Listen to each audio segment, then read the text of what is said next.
আৰু শিমলুগুৰি নগৰৰ খোৱাপানীৰ সমস্যাটো বহুদিনীয়া। পূৰ্বত মুখ্যমন্ত্ৰী হিতেশ্বৰ শইকীয়া যেতিয়া এই সমষ্টিক প্ৰতিনিধিত্ব কৰিছিল তেতিয়া ৮০ দশকত এটা পানী যোগান আঁচনি মহকুমা নগৰ হিচাপে বা নাজিৰা নগৰৰ গুৰুত্ব উপলব্ধি কৰি সেই সময়তে এটা অনুমোদন কৰিছিল।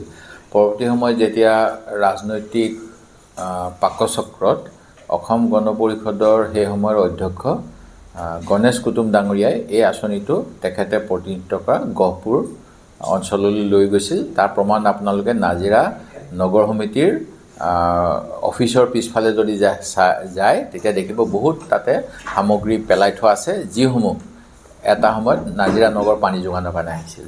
এই অভাৱৰ প্ৰতি লক্ষ্য ৰাখি আমি 2010 চনতে কেন্দ্ৰীয় চৰকাৰৰ পৰা নাজিৰা আৰু শিমলুগুৰিৰ বাবে 13 কোটি 14 কোটি টকীয়া দুটা পানী যোগান আঁচনিৰ ব্যৱস্থা কৰিছিলোঁ, যিটো প্ৰায়ৰিটি লিষ্টত আছিলে অসম চৰকাৰৰ। কিন্তু বিভিন্ন কাৰণবশত সেই আঁচনি সেই সময়ত সম্পূৰ্ণ নহ'ল, চৰকাৰী গাফিলতি আছে তাত, তেওঁলোকে সময়মতে কাগজ পত্ৰ নিদিলে। এতিয়া পুনৰ মই অসম যি আৰু মানে নগৰীয়া পানী যোগান আৰু পয় প্ৰণালী বিভাগ, এই বিভাগৰ লগত যোগাযোগ কৰি মন্ত্ৰী মহোদয়ৰ পৰাও অনুমোদন লৈ নাজিৰা নগৰৰ বাবে নতুন এটা পানী যোগান আঁচনিৰ বাবে প্ৰচেষ্টা আৰম্ভ কৰিলোঁ। আৰু প্ৰথম অৱস্থাতেই DPRখন বনাবলৈ এটুকুৰা মাটি লাগে, 1.5 বিঘা, অতি কমেও 1.5 পৰা 2 বিঘা। এই মাটিখিনিৰ কাৰণে উপায়ুক্ত মহোদয়ৰ যোগেদি যোৱা আগষ্ট মাহৰ পৰা আমি নাজিৰা মিউনিচিপালিটি কৰ্প'ৰেশ্যনক হেঁচা দি আছোঁ। তেওঁলোকৰ হাতত বহুত মাটি আছে, তেওঁলোকে সেইবিলাক বিল্ডিং বনাই পেলাই কাৰোবাক দিব বুলি ভাবি বোধ কৰোঁ ৰখাই থৈছে। কিন্তু পানী যোগানটো আটাইতকৈ মহামূল্যৱান, পানীৰ ব্যৱস্থা, খোৱা পানীৰ ব্যৱস্থা কৰিবলৈ তেখেতসকলে মাটিৰ সুবিধা কৰি দিয়া নাই, যাৰ ফলত এইবাৰো কিজানি আমি বঞ্চিত হ'ব লাগিব। এইটো দুৰ্ভাগ্যজনক যে যি সময়ত প্ৰধানমন্ত্ৰী ডাঙৰীয়াই হৰ নল কিবা হৰ জল হৰ নল নে কিবা এটা কৈ থাকে, দ্বিতীয়তে স্বচ্ছতাৰ কথা কয় যে গান্ধীজী স্বচ্ছতা হি সেৱা বুলি কয়।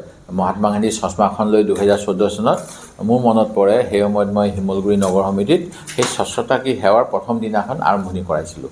কিন্তু আজি ইমান বছৰ হৈ গ'ল, 2014 চনৰ পৰা আজি 10 বছৰতকৈ অধিক কাল বিজেপিৰ কেন্দ্ৰীয় চৰকাৰত শাসন, অসমতো প্ৰায় 10 বছৰ হ'বৰ হ'ল। নাজিৰা আৰু শিমলুগুৰি নগৰৰ বাবে মানে জাবৰবিলাক পেলনীয়া পৰা মূল্যৱান ৱেষ্ট টু মানে ভেলু বা এইখিনি সামগ্ৰী যাতে পৰিষ্কাৰ পৰিচ্ছন্নভাৱে ডিছপ'জ কৰিব পাৰি, ইয়াক যাতে ভাল ধৰণেৰে ব্যৱহাৰ কৰিব পৰা সামগ্ৰী বনাব পাৰি, বা যিটো জাবৰৰ দম নগৰ সোমাওঁতেই নাজিৰাত পোৱা যায়, এইখিনিৰ কোনো সুব্যৱস্থা পুঁজি প্ৰতি বছৰে বছৰে ধৰি থোৱাৰ পিছতো নকৰিলে এইটো দুৰ্ভাগ্যজনক। তেখেতসকলে প্ৰধানমন্ত্ৰীৰ কথাখিনি কিমান গুৰুত্ব সহকাৰে লয় নে অন্য কিবা কমিশ্যনৰ আশাত অন্য কাম কৰিবলৈ যায়, মোৰ সেইটো প্ৰশ্ন। আৰু আমাৰ বিজেপিৰ ৰাজ্যিক কি কয় জিলা সভাপতিজনৰ ঘৰৰ কাষতে যিটো জাবৰৰ দম, তেখেতে বিজেপি চৰকাৰৰ প্ৰথম শ্লোগানটোৰ প্ৰতিও তেখেতে সন্মান জনাওক বুলি মোৰ অনুৰোধ, যে স্বচ্ছতা হি সেৱা বুলি কোৱাৰ পিছত বিজেপি জিলা সভাপতিজনৰ ঘৰৰ কাষত যি জাবৰৰ দুৰ্গন্ধ, তাৰ ফলত মানে গোটেই পৰিৱেশ প্ৰদূষিত হৈ আছে বুলি এটা নতুন ব্যৱস্থা কৰিছিল, য'ত শিক্ষানুষ্ঠান হওক বা চিকিৎসালয়ৰ মূল্যায়ন কৰাৰ ব্যৱস্থা কৰিছিল। আৰু মূল্যায়ন কৰাতেই সীমাবদ্ধ নাথাকি যদি তেখেতসকলে তাৰ যিসমূহ আহুৱা, সেই আহুৱাখিনি দূৰ কৰাৰ ব্যৱস্থা ল'লে হয়, তেতিয়াহ'লে মই আঁচনিখন সফল বুলি ক'লোঁ হয়। এতিয়া মই সম্পূৰ্ণ নম্বৰ দিবই নোৱাৰোঁ আঁচনিখনক, কাৰণ গুণোৎসৱৰ যিখিনি আউটকাম, সেই আউটকামৰ পিছত আমি দেখা পাইছোঁ যোৱা সময়ছোৱাত চৰকাৰে পুঁজি যোগান ধৰা নাই। তাৰ ফলত এটা শ্ৰেণী কোঠাত 4টাৰ পৰা 5টা শ্ৰেণীলৈকে ছাত্ৰ ছাত্ৰীয়ে অসমীয়া মাধ্যমৰ বিদ্যালয়ত পাঠ গ্ৰহণ কৰে। ইয়াৰ অৰ্থই মই এইটোৱে ক'ম যে ক্লাছ 2ৰ এজন ছাত্ৰই এখন কাণেদি যদি ক্লাছ 2ৰ কথা শুনে, এখনেদি ক্লাছ 3ৰ শুনে। ক্লাছ 1ৰ জনে তেওঁৰ নিজৰ কথাখিনি এখন কাণেদি শুনিব লাগিব আৰু এখন কাণেদি ক্লাছ 2ৰ শুনিব লাগিব। এনেকুৱা হ'লে মানে শিক্ষাৰ মানদণ্ড, অসমীয়া মাধ্যমৰ অসমীয়া ভাষাৰ উন্নতি কেনেদৰে হ'ব? চৰকাৰে ডাঙৰ 7 কোটি টকীয়া বিল্ডিং দিব বিচাৰিছে, মোৰ সমষ্টিত 2খন আহিব, মই ভাল পাইছোঁ। কিন্তু যদি কম খৰচত অসম টাইপৰ বিল্ডিং বনাই, যদি তাতকৈ কম পুঁজিৰে সকলো বিদ্যালয়কে শ্ৰেণীকোঠা পৃথক পৃথক শ্ৰেণী অনুসৰি দিয়াৰ ব্যৱস্থা কৰিলে হয় তে শিক্ষা ব্যৱস্থাৰ মান উন্নত হ'ল হয়। ঠিক তেনেকৈ এতিয়া মই দেখা পাইছোঁ যে কলেজ শিক্ষকসকলৰো আজি 2012 চনৰ পৰা তেখেতসকলক যেনেধৰণৰ পদোন্নতি দিব লাগে সেইখিনি দিয়া নহ'ল। সেই সময়ত শিক্ষামন্ত্ৰী কোন আছিল আপোনালোকে জানেই। পদোন্নতি নিদিয়াৰ ফলত তেখেতসকলৰ সন্মানো লাঘৱ হৈছে আৰু আৰ্থিকভাৱেও একোজন শিক্ষকৰ বোধ কৰোঁ 30-40 লাখ টকাকৈ পাবলগীয়া পইচা যিটো তেওঁলোকৰ সেৱা বিধিত আছিলে সেইখিনিৰ পৰা বঞ্চিত হৈছে।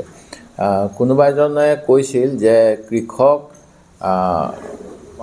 সামৰিক বাহিনী আৰু শিক্ষকসকলক আমি মৰ্যাদা দিব লাগে, তেওঁলোকক যথোচিত সন্মান দিব লাগে, তেতিয়া দেশখন প্ৰগতি হয়। কৃষকৰ অৱস্থাটো জানেই কেনেকুৱা হৈ আছে এতিয়া, কিমান ভুৱা কৃষকৰ অৱস্থা আৰু এতিয়া ঘূৰাই দিব লগা হ'ব। ঠিক তেনেকৈ সামৰিক বাহিনীক 1 ৰেংক 1 পেঞ্চন দিয়া নাই, তাতো অসন্তুষ্টি চলি আছে। পেঞ্চনৰ ব্যৱস্থা হোৱা নাই নিউ পেঞ্চন পলিচি অহাৰ পিছত। এতিয়া শিক্ষকসকলৰ ক্ষেত্ৰত যদি তেওঁলোকে আমাৰ ভৱিষ্যত প্ৰজন্মক যিহেতু পাঠদান কৰি ভাল নাগৰিক বনায়, মই ভাবোঁ অসম চৰকাৰে ইমানকৈ লোন লৈ থাকে, শিক্ষকসকলৰ বেকলগখিনি পূৰাবলৈ মোৰ অনুৰোধ মুখ্যমন্ত্ৰীয়ে অকল শিক্ষকৰ কাৰণে 1000 কোটি টকা হ'লেও লোন লৈ লওক, কাৰণ তেওঁ আমাৰ ওপৰত ইতিমধ্যে 1.5 লাখ কোটিতকৈ অধিক ঋণৰ বোজা জাপি দিছে। আমি 1 লাখ বহন কৰিব পাৰিম 1.5 লাখ কৰিব পাৰিলে, কিন্তু শিক্ষকসকলক ভাল ধৰণেৰে তেওঁলোকে যাতে শিক্ষাৰ কামত ব্ৰতী হয় তাৰ বাবে সুবিধা দিয়ক, এইটোৱে মোৰ চৰকাৰৰ ওচৰত নতুন বছৰত অনুৰোধ। দলৰ ফালৰ পৰা বিভিন্ন সময়ত আলোচনা কৰা হৈছিল, জিলা পৰ্যায়ত ব্লক পৰ্যায়ত নীতি নিৰ্দেশনা দিয়া হৈছে আৰু যিসকল প্ৰাৰ্থী এইবাৰ যিহেতু কিছু মুখ্যমন্ত্ৰী মহোদয়ৰ এটা ভয় হৈছে যে যদি দলীয় চিম্বলত বিজেপিৰ নেতাসকলক খেলিবলৈ দিয়ে, জনবিৰোধী কাম কৰাৰ কাৰণে অসমীয়া জনগণে তেখেতসকলৰ দলীয় চিম্বলৰ প্ৰাৰ্থীসকলক নিৰ্ঘাত হৰুৱাব।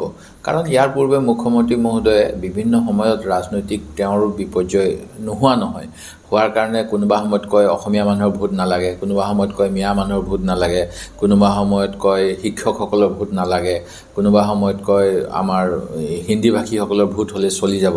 এনেকুৱা কথা বিভিন্ন সময়ত তেখেতে মন্তব্য দি সকলোকে আঘাত দি আহিছে। শিৱসাগৰ জিলাত কেনেকুৱা ঘটনা হৈছিল আপোনালোকে জানে। সেই গতিকে ইয়াত গৌৰৱ গগৈ ডাঙৰীয়াক গোটেই বিধানসভাৰ সকলোবিলাকতে যিবিলাকত বিজেপিৰ বিধায়ক আছে সেইবিলাকতো আমাৰ বিজেপি ভোট বৃদ্ধি পাইছিল।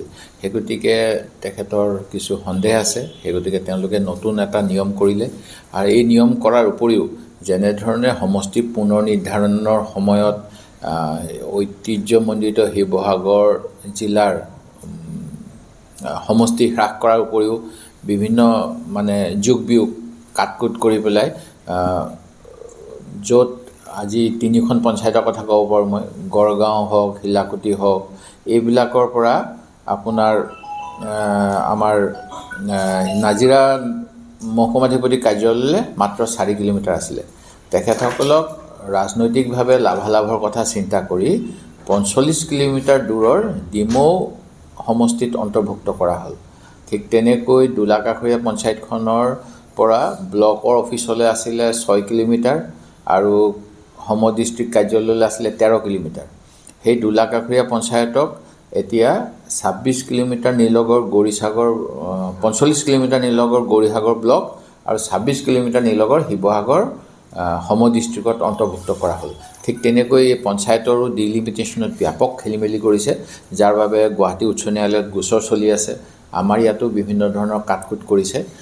তথাপিতো আমি বিজেপিৰ বিৰুদ্ধে যিসকলে আগ্ৰহী তেখেতসকলৰ লগত কথা বাৰ্তাও পাতিছোঁ।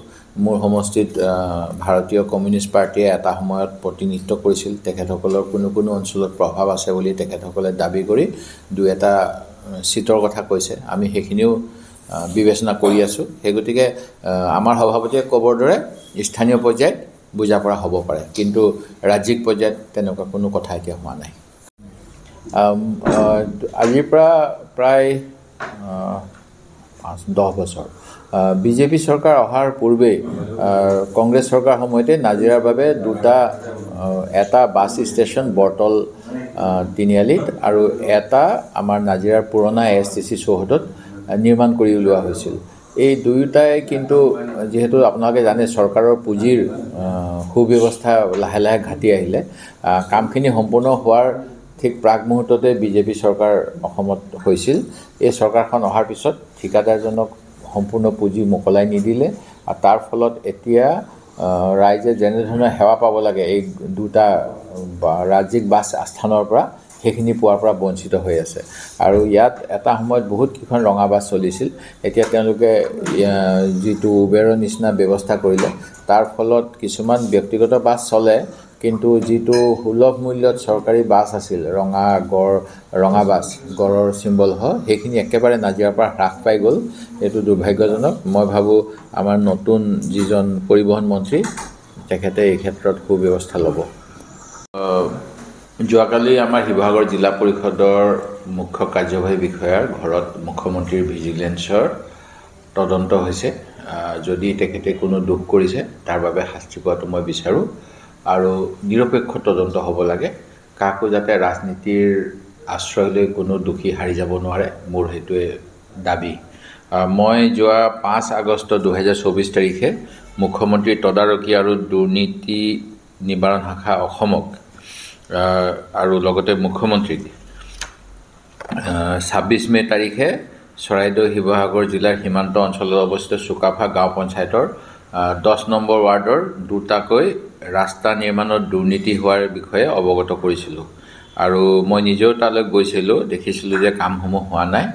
মই ইয়াৰ আমাৰ ব্লক ডেভেলপমেণ্ট অফিচাৰৰ ভিডিঅ' যোগেদিও তদন্ত কৰাইছিলোঁ। তেওঁলোকেও কৈছিলে পইচা জমা আছে, চেয়াৰমেনে ইচ্ছা কৰিলে কামখিনি সম্পূৰ্ণ কৰিব পাৰে।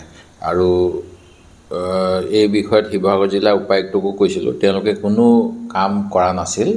ৰাজনৈতিকভাৱে সেই পঞ্চায়তখনৰ 10টা ৱাৰ্ড, তাৰ সভাপতি, তাৰ আঞ্চলিক সদস্য সকলোৱে বিজেপি দলৰ সদস্য হোৱাৰ বাবে তেখেতসকলক দুৰ্নীতি কৰিবলৈ লাইচেঞ্চ দিয়া হৈছে নেকি, এইটো মোৰ প্ৰশ্ন।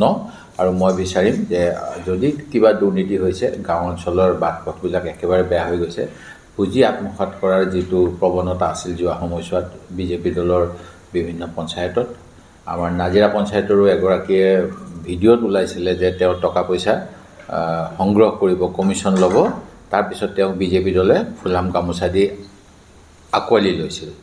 এইবিলাক যাতে নহয়, যদি কোনোবাই দোষ কৰে তেওঁলোকে শাস্তি পোৱা উচিত। অনুৰূপ ধৰণে মেকিপুৰ পঞ্চায়তৰ এগৰাকী পঞ্চায়তৰ সভানেত্ৰীও নাজিৰা নগৰত আৰক্ষীয়ে তেওঁক ধনৰ টোপোলা লৈ থকা অৱস্থাত আৰু ঠিকাদাৰে ভেণ্ডৰে কমপ্লেইন দিয়াৰ পিছতো কোনো ধৰণৰ তেওঁলোকৰ ওপৰত তদন্ত কৰা নাছিল। সেই গতিকে এই গোটেইবিলাক মই তদন্ত হোৱাটো বিচাৰোঁ। মোৰ পত্ৰখন আপোনালোকক দি দিম, যিখন মই মুখ্যমন্ত্ৰীৰ জ্ঞাতাৰ্থে প্ৰেৰণ কৰিছিলোঁ দুৰ্নীতি নিবাৰণ কৰক বুলি। তেখেতসকলে সততে 500 টকা 1000 টকা লোৱা কৰ্মচাৰীবিলাকক হাত দঙাই থাকে, তো লাখ টকাৰ দুৰ্নীতি কৰিলে কিয় তদন্ত নকৰে, মোৰ এইটো নতুন বছৰত মুখ্যমন্ত্ৰীৰ প্ৰতি প্ৰশ্ন।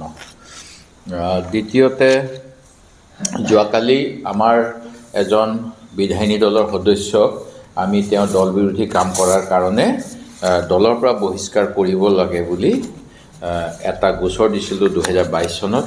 সেই গোচৰৰ চূড়ান্ত ৰায় যোৱাকালি অধ্যক্ষ মহোদয়ে দিলে, কিন্তু তেখেতে যিখিনি ভিত্তিত দিলে, এতিয়া মই ক'বলৈ বাধ্য হৈছোঁ যে তেখেতে গোটেই তদন্ত যেনেকুৱা ধৰণেৰে নিৰপেক্ষভাৱে গোটেই কথাখিনি চালি জাৰি চাই ৰায়দান কৰিব লাগিছিলে, সেই ক্ষেত্ৰত মোৰ কিছু সন্দেহ ৰৈ গ'ল। ইয়াৰ কাৰণ হ'ল যে প্ৰথম কথা, তেওঁ মাছখোৱা সাংস্কৃতিক প্ৰকল্পলৈ গৈছিল। যেতিয়া নিউজত এই কথাটো বাজিলে তেতিয়া তেখেতে প্ৰথম অৱস্থাত কৈছিলে এজন মন্ত্ৰীক লগ পাব গৈছোঁ, কিন্তু সেই তাত মন্ত্ৰীক লগ পোৱা স্থান নাছিলে, সেইটো আছিলে বিজেপি দলৰ ৰাজনৈতিক দলীয় কৰ্মীসকলৰ কৰ্মশালা। এতিয়া এটা বিজেপি দলৰ কৰ্মশালাত মোৰ দলৰ এজন বিধায়কে যোৱাটো কোনো কাৰণত গ্ৰহণযোগ্য নহয়। যেতিয়া সাংবাদিকে জেৰা কৰিলে তেতিয়া তেখেতে ক'লে যে তোমালোকে এইটো নিউজ নকৰিবা, মই বিপদত পৰিম। তাৰপিছত যেতিয়া আকৌ সুধিলে কেলৈ আহিছে, তেতিয়া তেখেতে ক'লে মোৰ পেচাব কৰাৰ প্ৰয়োজন হৈছিল, মই পেচাব কৰিবলৈ গৈছোঁ। সেই গতিকে এই একেটা ক্লিপতে তেওঁ 3 ৰকমৰ কথা কৈছিল। সেই গতিকে তেওঁৰ কথাখিনি কিমান প্ৰতিয়নযোগ্য আছিল এই কথাটো আৰু ভাল ধৰণেৰে অনুসন্ধান কৰা দৰকাৰ আছিল। তাৰপিছত দ্বিতীয়তে আৰু এটা কথা আহিলে, য'ত তেখেতে আমি এটা ভিডিঅ' দিছিলোঁ 13 এপ্ৰিলৰ 2022 তেওঁ প্ৰেছ কনফাৰেন্স কৰি কংগ্ৰেছক গোৱাল গালি পাৰিছিল। কংগ্ৰেছে সংখ্যালঘুসকলক উচ্ছেদ কৰে বুলি কৈছিল। তেখেতে লগতে কৈছিল যে বিজেপি যদি কাফিৰ হয় তেতিয়াহ'লে কংগ্ৰেছ মুনাফিক। আৰু লগতে তেখেতে কৈছিল যে বিজেপিৰ লগত তেওঁলোক সহযোগিতা আগবঢ়াব লাগে, বিজেপিক শত্ৰু বুলি গণ্য কৰিব নালাগে। যি সময়ত ৰাজনৈতিক আদৰ্শৰ কাৰণত কংগ্ৰেছে বিজেপিক শত্ৰু বুলি গণ্য কৰে, ব্যক্তিগত শত্ৰুতা নহয়, নীতি আদৰ্শৰ ক্ষেত্ৰত শত্ৰুতা এটা আছে আমাৰ 1925 চনৰ পৰা। সেই সময়ত এজন কংগ্ৰেছৰ টিকেটত নিৰ্বাচিত বিধায়কে, যিজনে প্ৰথমবাৰ UDFৰ হৈ জয়লাভ কৰিছিল, দ্বিতীয়বাৰ কংগ্ৰেছী হৈ জয়লাভ কৰিলে, তৃতীয়বাৰো তেখেতে এনেকৈ আমাৰ কংগ্ৰেছ দলৰ মানে চিট লোৱাৰ পিছত তেখেতে এনেকুৱা ধৰণৰ কথা কোৱাটো সম্পূৰ্ণ দল বিৰোধী কথা। আৰু তেখেতে কৈছিল যে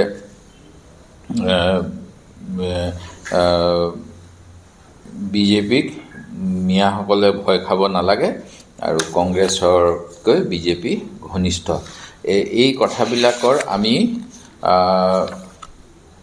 চাৰ্টিফাইড কপি দিছিলোঁ, ইউটিউবৰ লিংকটো দিয়াৰ লগতে এইখিনিৰ গোটেই কথাখিনি প্ৰেছ কনফাৰেন্সৰ চাৰ্টিফিকেট টাইম 8 নিউজ চেনেলৰ পৰা আমি আনি দিছিলোঁ। তাৰপিছত কিন্তু মাননীয় অধ্যক্ষ মহোদয়ে কৈছে electronic record not made available, যিটো মই ভাবোঁ সত্যৰ ওপৰত প্ৰতিষ্ঠিত নহয়। ঠিক তেনেকৈ তেখেতে যোৱা 12/3/2022 তাৰিখে স্পীকাৰ মহোদয়ক এখন চিঠি লিখিছিল যে তেখেতৰ যিটো আমি বিধানসভাত আমি গ্ৰুপ হিচাপে বহোঁ, কংগ্ৰেছৰ সদস্যখিনি একেলগে বহোঁ আৰু বিজেপিৰ সদস্যখিনি এফালে বহে, UDFৰ সদস্যখিনি এফালে বহে। 12/3/2022 তাৰিখে তেখেতে নিজে লিখিছিল এখন চিঠি যে মোক কংগ্ৰেছ দলৰ পৰা মোক ছাছপেণ্ড কৰিছে আৰু মোক সেই গতিকে কংগ্ৰেছ পাৰ্টিৰ পৰা আঁতৰাই মোৰ চিটটো UDFৰ লগত দিব লাগে, এইখন চিঠি। এই চিঠিখন পৰৱৰ্তী সময়ত তেখেতসকলে কৈছে যে এই চিঠিখন পোৱা নাই। আচ্ছা, মই মানি লৈছোঁ চিঠিখন পোৱা নাই।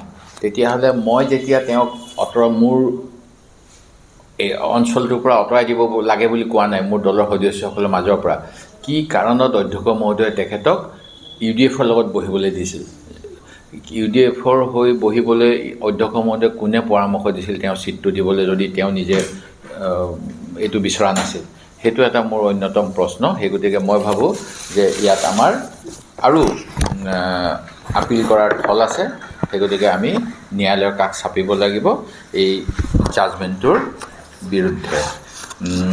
আৰু ঠিক তেনেকৈ তেওঁ মানে ভলণ্টাৰীলি যে তেওঁ আমাৰ দলৰ সদস্যপদ ত্যাগ কৰিছে, এই কথাটো কাগজে কলমে নহ'লেও কামৰ মাজেদি তেখেতে প্ৰমাণ কৰিছে। সেই গতিকে সকলো ক্ষেত্ৰতে যে বগা ক'লা চিয়াঁহীৰে লিখি, বগা কাগজত ক'লা চিয়াঁহীৰে লিখি পেলাই যদি কোনোবাই কয় যে মই ত্যাগ কৰিলোঁ, সেইটোতে যে ধাৰণা কৰিব লাগিব সত্য বুলি প্ৰতিষ্ঠা হ'ব এনেকুৱা নহয়। তেওঁ যিখিনি কাম কৰে সেই কামখিনিৰ পৰাও আমি তেওঁৰ দলৰ বিৰোধী কাম কৰিছে বুলি সত্যতা নিৰূপণ কৰিব পাৰোঁ। সেই গতিকে এই গোটেইখিনি কথাৰ ভিত্তিত মই ক'ব বিচাৰোঁ যে আমি আপিলৰ ব্যৱস্থা কৰিম ন্যায়িকভাৱে। এই দুটাই বিশেষভাৱে ক'বলগীয়া। তৃতীয়তে মই দেখা পাইছোঁ আজি মোৰ সমষ্টিতে জয়মতী ক্ষেত্ৰৰ আজি ঠিক তেনেকৈ মাধৱদেৱ কলাক্ষেত্ৰ হৈছে বিহপুৰীয়া নাৰায়ণপুৰ অঞ্চলত। ঠিক তেনেকৈ যিহেতু মহাসতী জয়মতীক জেৰেঙা পথাৰত অত্যাচাৰ কৰা হৈছিল আৰু তেখেতে তাত প্ৰাণত্যাগ কৰি অসমীয়া জাতিক সেই সময়ত বচাইছিল, সেই গতিকে তাত যিহেতু মাটিও যথেষ্ট আছে, এটা ভাল প্ৰকল্প সেই সময়ত অসম চৰকাৰৰ ফালৰ পৰা প্ৰস্তাৱ কৰা হৈছিল। মই আশা কৰিছিলোঁ সেই কামটোৰ ক্ষেত্ৰত বৰ্তমান চৰকাৰখনে গুৰুত্ব দিব। কিন্তু সেই ক্ষেত্ৰত তেখেতসকলে একেবাৰে নিশ্চুপ হৈ আছে। বৰঞ্চ যথেষ্ট বেছি মাটি নাই জয়মতী। ইয়াতে যিটো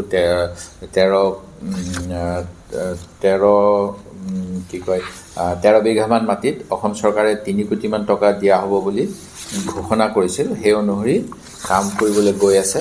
মই এই প্ৰকল্পটোক নিশ্চিতভাৱে সমৰ্থন জনাম, কিন্তু পূৰ্বতে যি মহাসতী জয়মতীৰ নামত এটা বৃহৎ প্ৰকল্প জেৰেঙা পথাৰত লোৱাৰ ব্যৱস্থা কৰা হৈছিল, সেইটোকো আগুৱাই নিম বুলি মোক যিটো আশ্বাস দিছিল বিধানসভাত, যে ৰাজ্য চৰকাৰে এই ক্ষেত্ৰত নতুন চিন্তা চৰ্চা কৰিব বুলি কৈছিল, সেই চিন্তা চৰ্চা আৰম্ভ কৰিবলৈ মই অসম চৰকাৰক দাবী জনাইছোঁ। মই পঢ়িব পোৱা নাই, মোৰ হাতত আছে পত্ৰখন, কিন্তু মই ভাবোঁ দলীয় নীতি শৃংখলা সকলোৱে মানিব লাগে আৰু দলৰ যিটো গাইডলাইনটো সকলোৱে ফ'ল' কৰিব লাগে। এই ক্ষেত্ৰত দুটা কথা আহিব। জিলা সভাপতিজন হ'ল আহ্বায়ক। জিলা সভাপতিয়ে যদি এজন সন্মানীয় বিধায়কক সেই সভাখনলৈ নিমন্ত্ৰণ জনোৱা নাই, এয়া দুৰ্ভাগ্যজনক। তেখেতৰ ওপৰতো চৌকছ হ'ব লাগে। ঠিক তেনেকৈ পত্ৰখন কি কাৰণে ৰাজহুৱা হ'ল সেইটোও মই নাজানো। আমাৰ ফালৰ পৰা আগতেও কোৱা হয় দলীয় কথাবিলাক আলোচনা কৰিবলৈ দলীয় মঞ্চ আছে। সেই গতিকে সেই ক্ষেত্ৰত তেখেতকো খুব সম্ভৱ সভাপতিয়ে জবাবদিহি কৰিব। আৰু এনেকুৱা কথা অকল আমাৰে হয় তেনেকুৱা নহয়।